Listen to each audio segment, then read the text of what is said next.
സ്വല്ലല്ലാഹു അലൈഹി വസല്ലം തങ്ങളുടെ അടുക്കൽ ഒരു സഹാബി ഇങ്ങോട്ട് വന്നിട്ട് പറഞ്ഞു, നബിയേ, ഇന്നലെ രാത്രി ഞാൻ കിടന്നുറങ്ങുന്ന സമയത്ത് എന്നെ എന്തോ കുത്തിയിട്ടുണ്ട് നബിയേ, വല്ലാത്ത വേദനയുണ്ട് നബിയേ. റസൂലുള്ളാഹി സ്വല്ലല്ലാഹു അലൈഹി വസല്ലം തങ്ങൾ ചോദിച്ചു, എന്താണ് നിങ്ങളെ കുത്തിയത്? അദ്ദേഹം പറഞ്ഞു, എന്നെ തേളാണ് നബിയെ കുത്തിയത്, വല്ലാത്ത വേദന.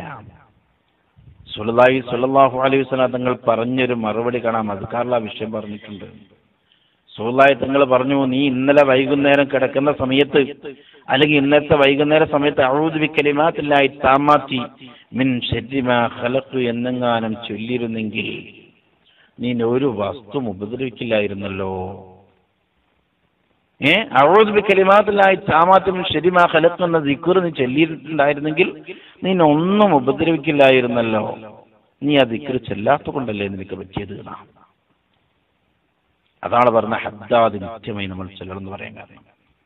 എന്റെ ഓർമ്മ വെച്ച നാളെ മുതൽ, ഞാൻ ദർസിലേക്ക് പഠിച്ച കാലഘട്ടം മുതൽ, അതിന് മുമ്പേ ഉണ്ട് ഇടവിട്ടാണെങ്കിലും, ദർസിൽ പഠിച്ച ആ കാലഘട്ടം മുതൽ ഇന്ന് വരെ ഹദ്ദാദ് മുടങ്ങാതെ ഞാൻ നിലനിർത്തിയിട്ടുണ്ട്.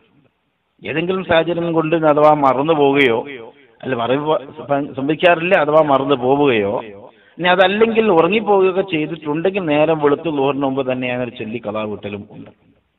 ഞാനത് ചെയ്തു പോരാറുണ്ട്. പല സ്ഥലത്തും അല്ലാഹു രക്ഷപ്പെടുത്തും. ഒരു പക്ഷെ അതുകൊണ്ടാവാം